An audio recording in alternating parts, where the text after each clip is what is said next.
New York former Secretary of Defense under President Obama, Ash Carter. He's the author of the new book, Inside the Five-Sided Box, Lessons from a Lifetime of Leadership in the Pentagon. Mr. Secretary, good morning. Good to see you. Good to be here. Thank you. A lot to talk to you about. I want to get to the book in just a moment. I want to ask you about President Trump and his approach to North Korea. Yeah. Yesterday, talking about a beautiful letter he received from Kim Jong-un. What do you suspect is up here? Why is President Trump treating the dictator, the murderous dictator of North Korea with such flattery? Well, the only possible explanation I can offer is he's hoping that we'll get progress on denuclearization of the Korean Peninsula. Remember, something they promised President, because I've been around this long, President George Bush won in 1992. So this isn't a new promise. What we need is a plan that goes behind the promise. And what we haven't gotten yet is a plan that is actually underway to get rid of their nuclear weapons. So, that's our president's style of diplomacy. Right now, everybody's happy except us. The North Koreans are happy because we're kind of off their back. China's kind of happy because we're not threatening war. And South Korea, which happens to have an administration right now, which is sort of a peacenik kind of administration. It's politically convenient for them, but we don't have denuclearization yet. Knowing what you know about North Korea, knowing what you know about this regime, do you think this approach works in some way? Because we haven't seen any evidence, really, that North Korea is slowing down its approach to nuclear weapons. Well, I've been part of previous efforts, 1994, 1998. Right. So I've been to this movie, 2006, 2007, when Condi Rice and Colin Powell gave it a try. We didn't give it a try during the time when I was Secretary of Defense because I didn't see any way to make it work out, and the president didn't either. We've tried it in the past and made some little bit of progress.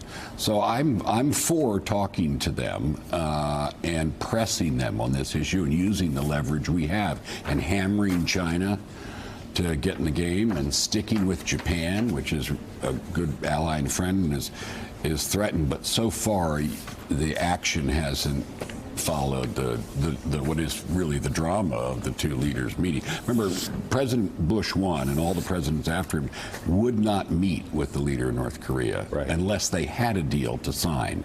Their position was, I'm not going to give them the gift of a meeting with the President of the United States unless I have a deal. President Trump has taken, of course, the opposite approach. I guess the underlying question to all of this, Mr. Secretary, is why would North Korea give up its nuclear program? It doesn't have much else on the world. It has no leverage in any other area, particularly economic leverage. Why would they give up their weapons? Well, back in the earlier times when we were talking to them, they didn't have them yet. Right. Now they've had the taste.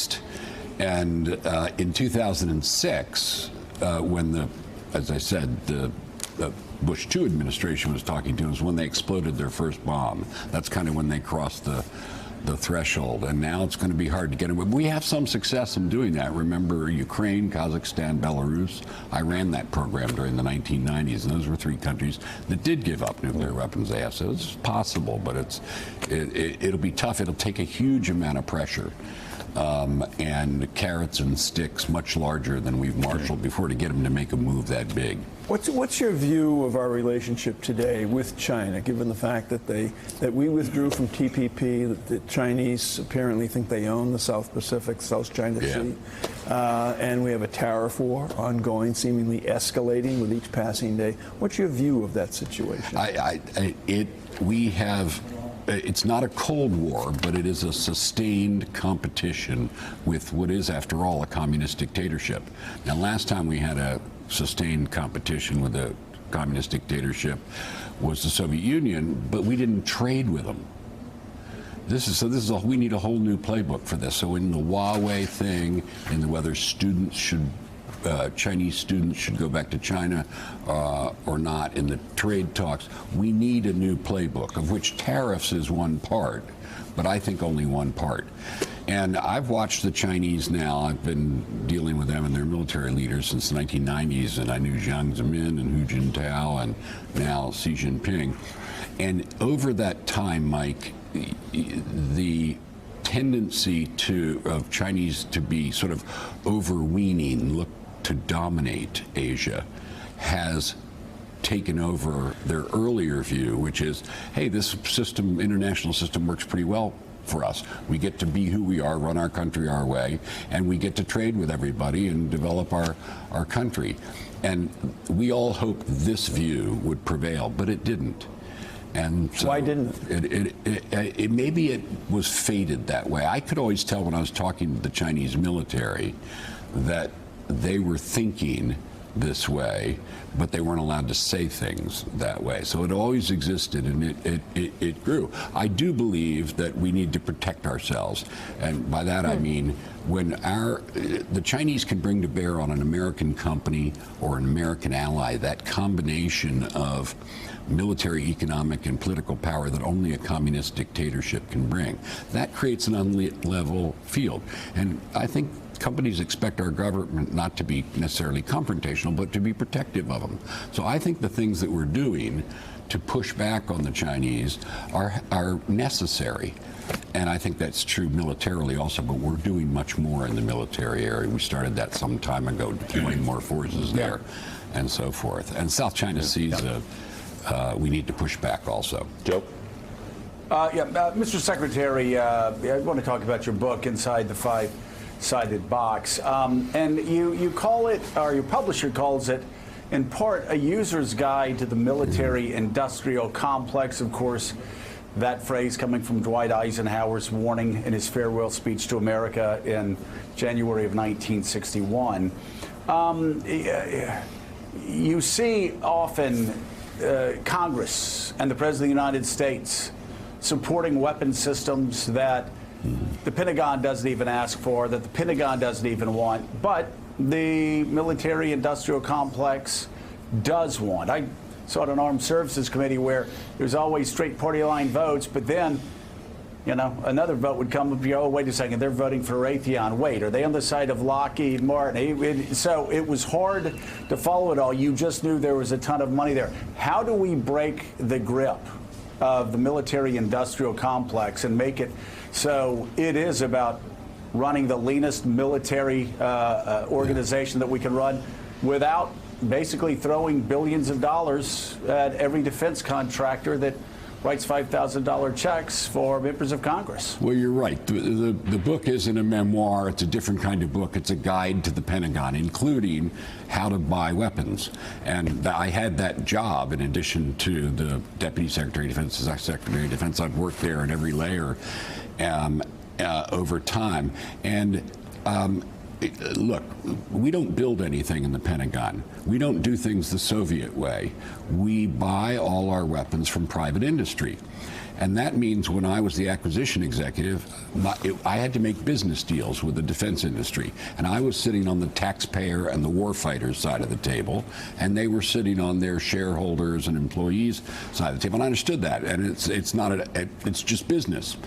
But you need to stick up for the taxpayer and the warfighter, and you need to be a skilled negotiator with them. I need them to be healthy. I need them to do okay on Wall Street and so forth, because I need a healthy defense industry. By the way, I need the tech industry to participate more in defense, because one of the reasons we have the best military in the world is we have the best technology in the world, and we can't get that anymore just by working in the with our own programs. We have to reach out to the tech sector, and that was another big thing that I did. But we have good acquisition executives. I had tough negotiations with industry, but I had cordial relations with them. But they didn't push me around. I was the customer. And you mentioned Congress.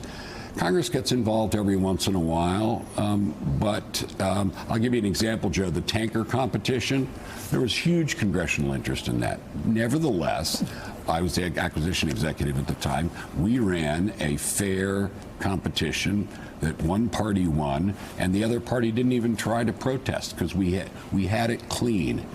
And so you can do it right. People see waste. Waste is inexcusable, particularly when we're asking for as much money as we are to protect the country. But it doesn't have to be that way. Good management can deal with the so-called military-industrial complex, serve the taxpayer and the warfighter. I felt that was possible, and we have a lot of people who know how to do that in the Department of Defense. And so one of the things the book says is, it doesn't have to be this way. Here's some tricks for how to manage the military-industrial complex for the taxpayer and the warfighter. Susan Page is with us and has a question. Susan. Ash Carter, given your long experience at the Pentagon, is there an impact on the way things work at the Pentagon when there is no permanent confirmed secretary leading it? And in particular, drawing on the story that the NBC story that Carol Lee talked about just a few minutes ago, when the president expresses maybe some cold feet about going forward with the nominee he has announced to lead the Pentagon, does that have an impact on how things work there? Well, it does, and you're in a weaker position if you're not confirmed. I don't know Pat Shanahan well. He's the first Secretary of Defense designate that I haven't known. I mean, I first worked for Caspar Weinberger in the Reagan administration, so I've known them all. It does probably weaken him a little bit in Washington. The Department of Defense, however, is a very orderly place. It thrives on order and clarity. And so I think people looking upward at him in the department will regard him as their Secretary of Defense as long as he's the acting Secretary of Defense. So I think internally things are probably going to be okay. But in the larger Washington world, it doesn't help Pat if Pat's going to end up being the Secretary of Defense to go through this period. But I don't have any insight, I'm not sure anybody does, into whether he'll ultimately get the job or not. And as I said, I don't know him well personally. Jim Mattis was an old friend of mine. He and I were known each other for 25 years. We used to sleep on the floor of the Secretary of Defense's plane in 1993 when he flew around the world. So I've known Jim since he was a major. Wow. The book is Inside the Five-Sided Box, Lessons from a Lifetime of Leadership in the Pentagon. Former Secretary Ash Carter, thank you so much for being on the show this morning. Great to see you. Thanks for checking out MSNBC on YouTube, and make sure you subscribe to stay up to date on the day's biggest stories. And you can click on any of the videos around us to watch more from Morning Joe and MSNBC. Thanks so much for watching.